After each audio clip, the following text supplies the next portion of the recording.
ఉండొచ్చు అదే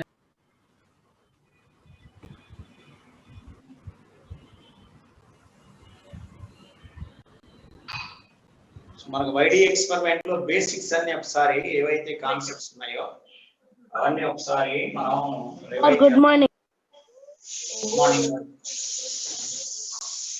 రావట్లేదు తెలియట్లేదు కొంచెం వెళ్ళి మ్యూట్ చేస్తారా ఒక్క నిమిషం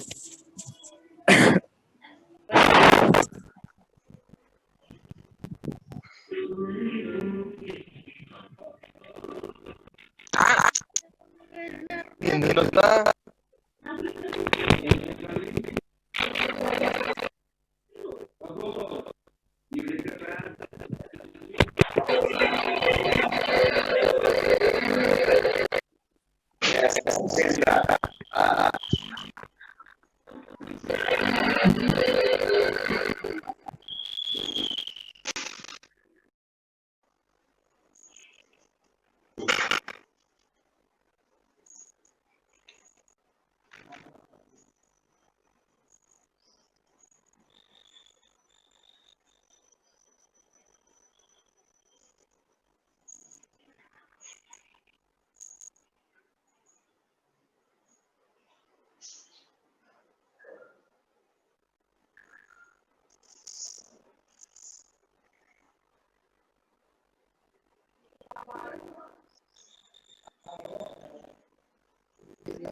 మార్నింగ్ కేదా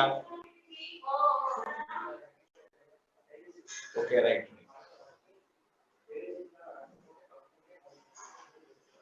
అందరు వచ్చారా క్లాస్కి వచ్చారా ఇంకా ఎంతమంది రావాలి చూడండి ఒకసారి 53 నిమిషాలు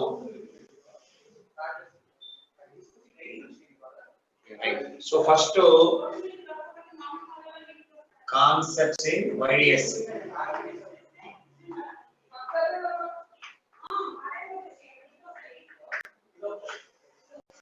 సో ఎవడో మధ్యలో వస్తాడు మధ్యలో వచ్చి sir what is meant by YDS అంటుంటాడు సహజంగా లేదా what is meant by interference అంటారు మధ్యలో వచ్చి sir what is meant by interference explain once అంటారు అలా కాకుండా సబ్జెక్ట్ పరంగా కొద్దిగా గ్రిప్ ఉంచుకోండి నేనంతా ఎక్స్పెరిమెంట్స్ అంతా అయిన తర్వాత లాస్ట్ పాయింట్ చెప్పేటప్పుడు వస్తాడు సరే ఇంతకీ వైడిఎస్ అంటే ఏంటంటున్నాడు వైడిఎస్ అంటే యంగ్స్ డబుల్ స్లిట్ ఎక్స్పెరిమెంట్ ఒకటే దానికి సంబంధించిన ఇన్ఫర్మేషన్ మొత్తం మాత్రమే మనకి మెయిన్స్ లో కానీ అడ్వాన్స్ లో కానీ ఉన్నాయి తర్వాత చాలా చెప్తుంటారు మన వాళ్ళు న్యూటన్స్ రింగ్స్ అని వెడ్జి ఫిలిమ్స్ అని నానా చెత్తంతా ఇస్తున్నాడు ఒక్క బిట్టు కూడా లేదు అది అవన్నీ డిగ్రీ సిలబస్ వీళ్ళకి తెలియక మన వాళ్ళు చాలా మంది ఏం చేస్తారంటే మొత్తం చెత్తంతా ఏదైతే డిగ్రీ కాలేజ్ పుస్తకాల్లో ఉందో మొత్తం తెచ్చిస్తారు అవి ఏవి కూడా ఒక బిట్టు కూడా మన సిలబస్ లేదు మేము ఎన్నోసార్లు చెప్పినా వినరు వాళ్ళు అంతే వాళ్ళకి తెలియదు వైడిఎస్సి అంటే డిగ్రీ కాలేజ్ పుస్తకంలో ఇంజనీరింగ్ కాలేజీ మిడిల్ ఏజ్ పుస్తకం నుంచి బుక్స్ ప్రాబ్లమ్స్ ఇస్తే సరిపోతుంది అనుకుంటారు అట్లా ఉన్నారు పరిస్థితి ఇవన్నీ బేసిక్ కాన్సెప్ట్స్ మాత్రమే ఉన్నాయి అంటే బేసిక్ కాన్సెప్ట్స్ అంటే చిన్న చిన్న కాన్సెప్ట్స్ మీద మాత్రమే మెయిన్స్ కూడా ఉన్నాయి ఎక్కడ కూడా మెయిన్స్ లో విపరీతంగా వెళ్ళలేదు మనకున్న కాన్సెప్ట్స్ సిబిఎస్ఈ ప్రకారం ఏవైతే ఉన్నాయో అవి మాత్రమే డిస్కస్ చేసుకున్నాం న్యూటన్స్ రింగ్స్ ఉన్నాయి ఒరిజినల్ గా సిలబస్ లో లేదు ఎక్కడ ఎగ్జామ్ లో ఎక్కడ ఇవ్వలేదు కానీ మన వాళ్ళు ఇచ్చేస్తారు ప్రాబ్లమ్స్ ఒక 5-6 ప్రాబ్లమ్స్ ఇస్తారు న్యూటన్స్ రింగ్స్ ఏమంటే ఇది సిలబస్ లో లేదని మేము చెప్పినా వాడు ఏంటో అది తెలియదు అంతే అక్కడ పుస్తకంలో గుర్తు పెట్టుకుంటాడే ఇచ్చేస్తారు దానివల్ల చాలా ఇబ్బందులు ఒక్కోసారి వస్తుంటాయి right concepts in YDSE first concept number 1 రెండు వేవ్స్ అనేవి సూపర్ పోజ్ అయితే ఫస్ట్ వేవ్ ఇది సెకండ్ వేవ్ ఇది A1 amplitude A2 amplitude so what is resultant amplitude A is equal A1 square plus A2 square plus 2A1 A2 cos theta ఇది resultant amplitude ఇది formula ఇక్కడ phase difference అంటాం theta అంటే మొదటి A1 ఇది రెండవది A2 అని రాస్తే రిజల్టెంట్ ఇది, వాటి మధ్య ఉన్న యాంగిల్ వచ్చి తీటా. రిజల్టెంట్ ఆంప్లిట్యూడ్ వేస్తాం మనం. Suppose theta is equal to 0, then A maximum వస్తుంది. Amplitude maximum is equal to a1 plus a2. Theta is equal opposite phase, same phase opposite phase, that can a minimum is equal to a1 minus a2. ఇది amplitude సంబంధించిన information. మీకు తెలిస్తే okay, తెలియని వాళ్ళు కూడా ఉన్నారు కొంతమంది. వాళ్ళు అసలు ఏమి వింటర్లా, ఆన్ చేసి పడుకుంటారు సోఫాలో.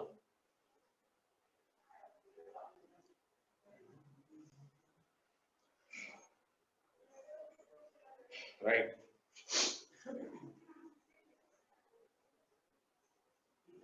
ఏ minimum is equal a1 minus a.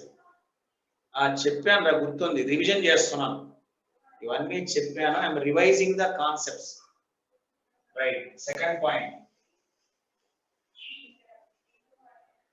Point number 2, intensity I proportional to a square. కాబట్టి resultant intensity is equal I1 plus I2 plus 2 root I1 I2 cos theta. ఇది రిజల్టెంట్ ఇంటెన్సిటీ.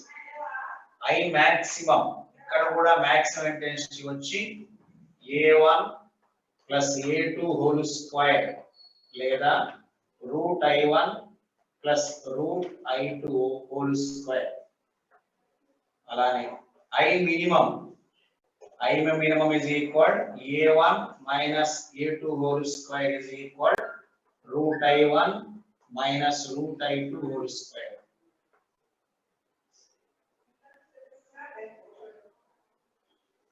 So ఇక్కడ I maximum by I minimum is equal a1 plus a2 whole square by, ఇది చాలా సార్లు అడిగాడు, a1 minus a2 whole square.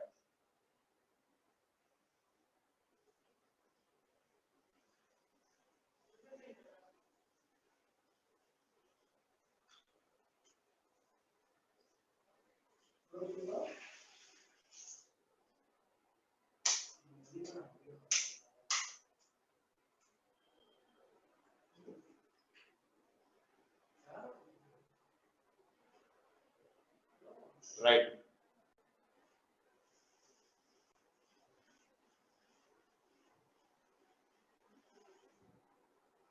తర్వాత Young's double slit experiment చూద్దాం sir. Point number 3, ఇక్కడ S1, S2 అనేవి కోహరెంట్ సోర్సెస్. ఈ మధ్య ఉన్న డిస్టెన్స్ అనేది D, ఇక్కడ క్యాపిటల్ D. సో ఈ సెంట్రల్ బ్రైట్, ఇక్కడ O అనేది సెంట్రల్ పాయింట్. ఇక్కడ నీకు S1O is equal to S2O, అంటే ఈ రెండు గమనిస్తే S1O is equal to S2O. కాబట్టి path difference is equal to 0, phase difference కూడా 0 నే. అంటే ఈక్వల్ డిస్టెన్స్ ట్రావెల్ అయితే రెండు waves, phase difference is equal 2π by lambda into path difference.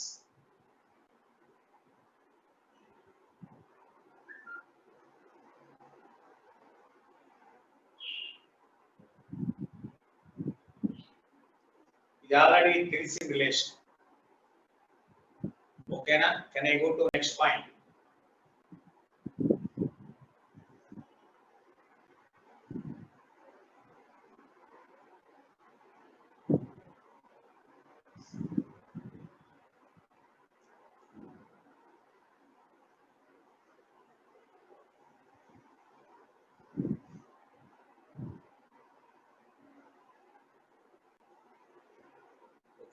ఇప్పుడు దీనిలో ఒక కండిషన్ ఉంది, చూడండి ఒకసారి. Suppose point is not at the centre. ఈ పాయింట్ అనేది ఇక్కడ ఉందనుకుందాం. I'm selecting A point P. ఇప్పుడు రేస్ చూడు, S2O S1O. ఇక్కడ S2O greater than S1O, delta X is equal S2O minus S1O. ఇక్కడ path reference కట్టాలంటే you have to use a normal condition. Theta is equal to delta X. ఇది M అనుకున్నాం. So దీనిలోంచి sin theta can be taken as delta X by D. Delta X is equal to D sin theta. Important ఇది. Are approximately equal to D tan theta. Mathematical గా set చేస్తే ఇది కూడా అని theta అవుతుంది. Distance y. కాబట్టి D into tan theta అంటే y by D. ఇది path difference.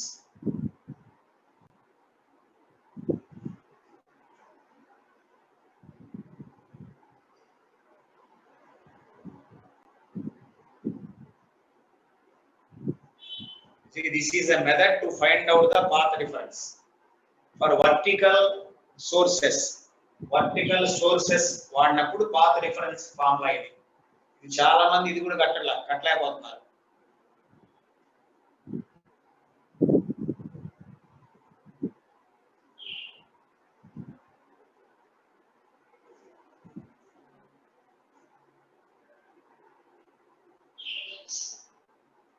ఓకే, ఒకవేళ ఇప్పుడు హారిజాంటల్ వర్టికల్ గా కాకుండా, so let us go for horizontal slits S1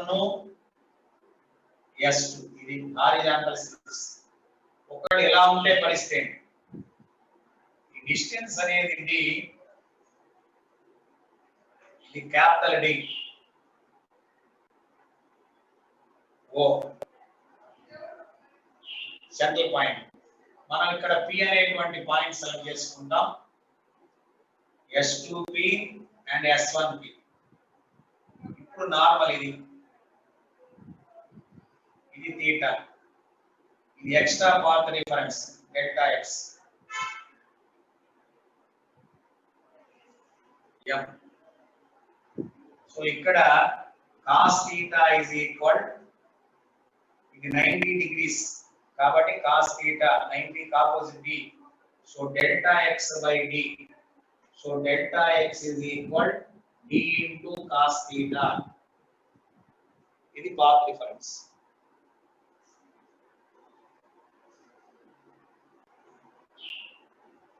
so ఇక్కడ మనం ఒక పాయింట్ చెక్ చేసుకోవాలి.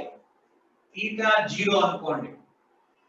theta 0 అయితే delta X is equal to D. delta X is equal to D అవుతుంది. delta X is equal to D అవుతుంది. అదే theta 90 అయింది అనుకోండి. 90 అయితే delta X is equal to 0.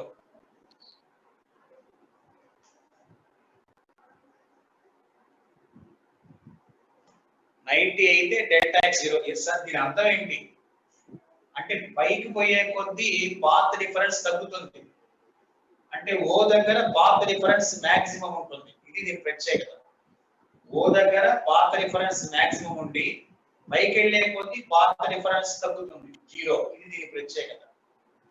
కానీ ఇక్కడికి వచ్చేటప్పుడు ఏమవుతుందంటే ఓ దగ్గర పాత్ డిఫరెన్స్ 0 అయ్యి 0 పైకి వెళ్ళే కొద్దీ పాత్ డిఫరెన్స్ తగ్గుతుంది. అంటే రెండు కాన్వర్స్ ఎఫెక్ట్స్. బాగా గమనించండి. పృథ్వీ గమనించాలనుకుంటే రెండు ఆకాష్, రెండుకి తేడా ఏంటి? ఇక్కడ పాత్ రిఫరెన్స్ మాక్సిమం పైకి వెళ్ళే కొద్ది తగ్గుతుంది. ఇక్కడ పాత్ రిఫరెన్స్ 0 పైకి వెళ్ళే కొద్ది తగ్గుతుంది. ఇక్కడ పైకి వెళ్ళే కొద్ది పాత్ రిఫరెన్స్ తగ్గుతుంది, పెరుగుతుంది. ఇక్కడ 0 పైకి వెళ్తుంది. Converse effects. ఇక్కడ సెంటర్ దగ్గర మాక్సిమం, ఇక్కడ సెంటర్ దగ్గర 0. సార్ ఆ రెండు గమనించండి పాయింట్స్.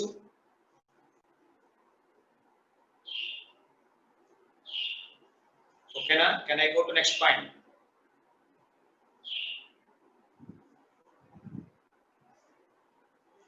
ఓకే, ఇప్పుడు next condition for bright band.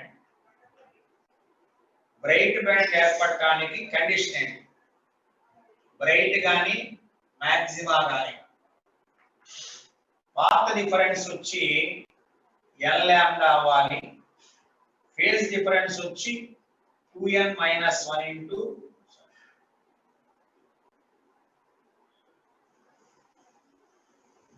2n పై కావాలి.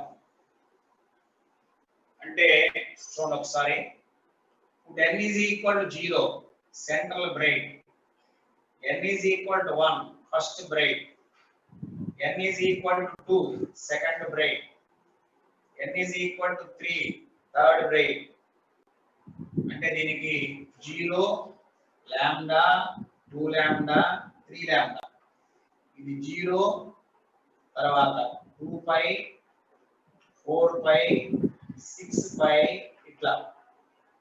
ఇది central braid, first bride, second braid, third braid, fourth braid, fifth braid అట్లా వెళ్తాయి.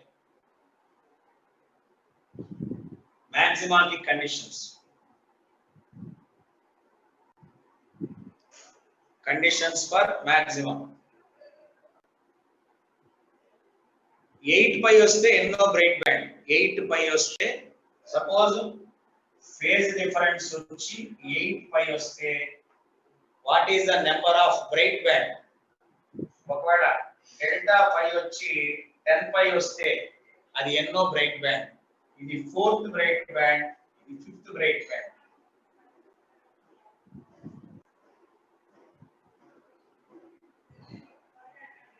Right.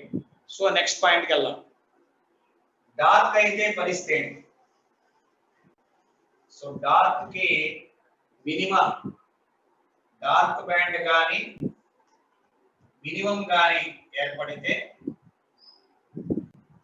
Path difference is equal 2n minus 1 into lambda by 2. Phase difference 2n minus 1 into pi.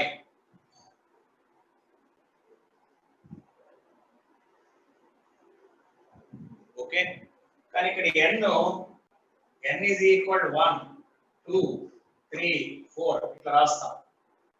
అది n is equal to 1 పెట్టుకున్నాం, పెడితే ఎంత వస్తుంది? Delta x lambda by 2 లేదా పై. n is equal to 2 3 lambda by 2 that is equal to 3 pi. n is equal to 3 5 lambda by 2 is equal to 5 pi. n is equal to 4 that is equal to 7 lambda by 2 that is equal to 7 pi. ఇది first dark. ఇది first dark. Central dark ఉండదండి, గుర్తుపెట్టుకోండి. Central bright ఉంటుంది కానీ central dark ఉండదు. Second dark, ఇది second dark, third dark, fourth dark, ఇట్లా dark bands ఏర్పడతాయి.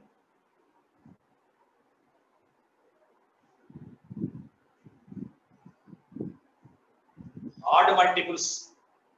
Okay, right. నెక్స్ట్ చూద్దాం. Question number 6, that point number 6. అంటే ఇప్పుడు S1 ఇది, S2 ఇది, ఇక్కడ మనం సెంట్రల్ వేస్తున్నాం 0, తర్వాత 2 పై, ఇక్కడ కూడా 2 పై వస్తుంది, తర్వాత నెక్స్ట్ ఇక్కడ 4 పై, ఇక్కడ కూడా 4 పై వస్తుంది, నెక్స్ట్ ఇక్కడ 6 పై, నెక్స్ట్ ఇక్కడ 6 పై. రెండు వైపులా బ్రాంచెస్ వస్తాయి. రెండు బ్రాంచెల మధ్యలో డాట్ వస్తుంది.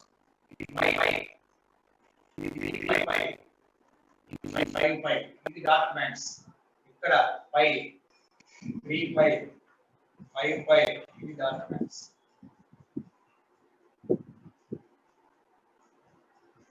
ఇది this is small d, this is capital D.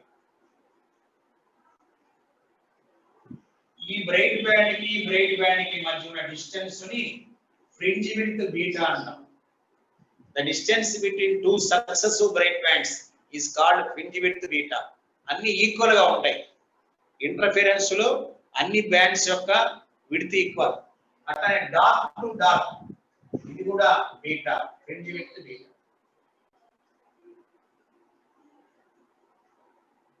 Equal brightness లో ఉంటాయి, ఈక్వల్ డార్క్నెస్ లో ఉంటాయి. అంటే డార్క్ దగ్గర ఉన్నటువంటి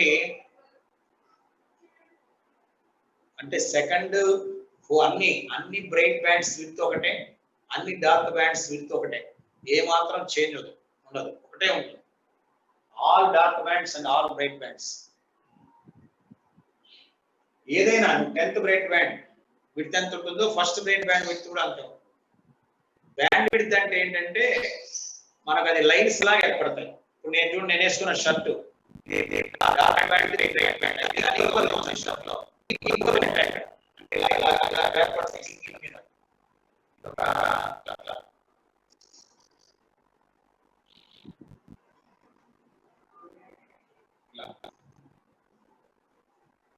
మీకు చిన్న డౌట్ ఉంది కదా,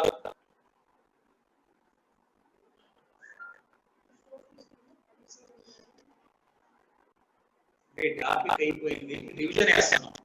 టాపిక్ ఎగ్జామ్ ఉంది రేపు, వైడిఎస్సి ఎక్స్పెరిమెంట్ రేపు exam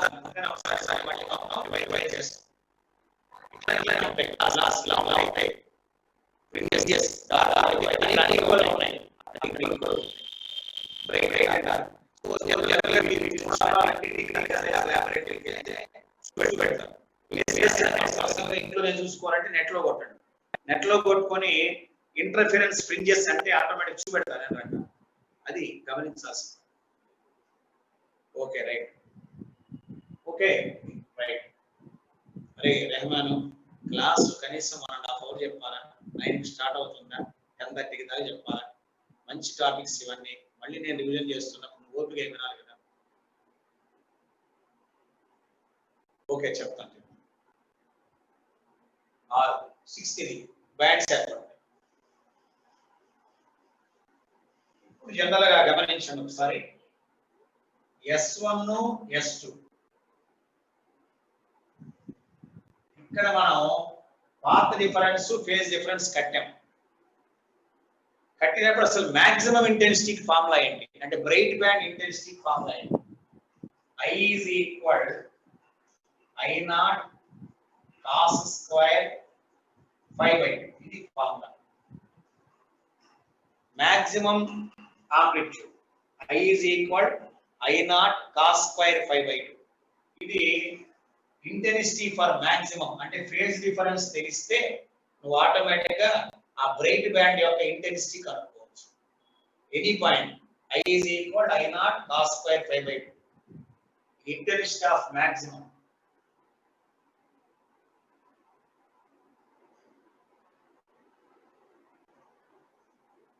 next okay, suppose cos వచ్చి 90 అయింది, 90 degrees, π/2 అంటే π/4 45 అట్లా I0/2.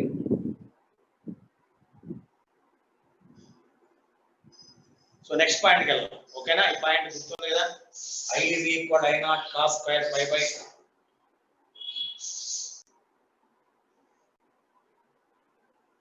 సపోజ్ I మాక్సిమం వేయాలనుకోండి, ఎంత అవుతుంది?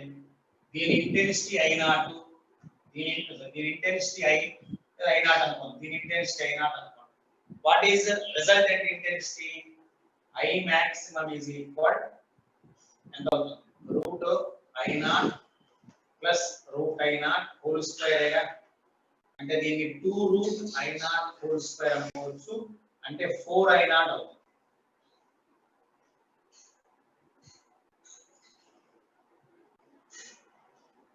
ఇది మాక్సిమం అంటే ఇంటెన్సిటీ ఈక్వల్ అయితే అందులో ఒకదాన్ని ఆపేసాం అనుకోండి, ఇంటెన్సిటీ I0 అవుతుంది. రెండిట్లో ఒకదాన్ని ఆపేసాం అనుకోండి, ఇంటెన్సిటీ. అప్పుడు ఇంటర్ఫిరెన్స్ ఏర్పడదు నీకు. You cannot get any interference.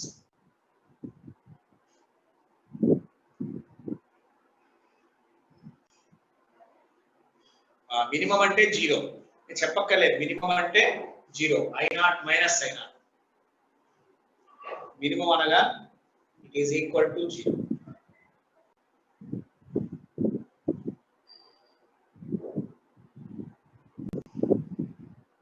Next point. So let us go to the next point. Seventh one. What is the fringe width? ఇది D, ఇది capital D. ఇక్కడ మనం you can get the point P. ఇది fringe width అనుకుందాం. What the formula of fringes width? Fringe width. దాన్ని beta అంటాం. Beta is equal lambda capital D by small d. ఇది fringe width formula. అంటే suppose ఇప్పుడు నా షర్ట్ చూడండి, ఇక్కడి నుంచి ఇక్కడ దాకా ఉన్న విడ్త్ ఇంత పెద్ద పెద్ద ఉండవు, మన వెంట్రుక ముక్క అంత ఉంటాయి, సన్నగా వెళ్తాయి, అంతకన్నా తక్కువ కనబడతాయి. వాటిని మైక్రోస్కోప్ లో చూడాలి మనం. ఈ ఫ్రింజెస్ అన్నింటినీ మన కంటికి కనబడవు. They can be observed as microscopic. Microscope లో చూడాలి.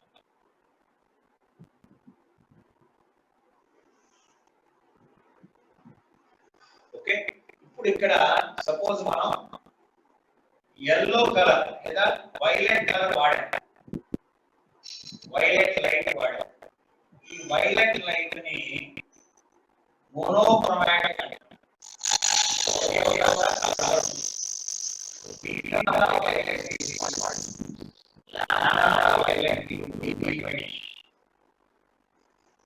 ఈ రెండు ఫిక్స్డ్. సుమారు 1 మీటర్ ఉండాలి, ఎక్కువ ఉండాలి, తక్కువ ఉండాలి, అంతే కదా. చక్కని ఫ్రింజ్ ఏర్పడాలంటే ఎక్కువ లాంబ్డా ఉండాలి, ఎక్కువ డి ఉండాలి, తక్కువ స్మాల్ డి ఉండాలి.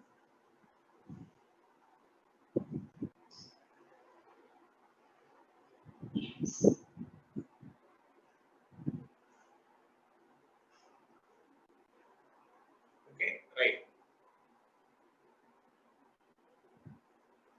ఇందులో ఇంకొక పాయింట్ ఏంటంటే వేవ్ లెంగ్త్ పెరిగే కొద్దీ ఫ్రింజ్ విడ్త్ పెరుగుతుంది.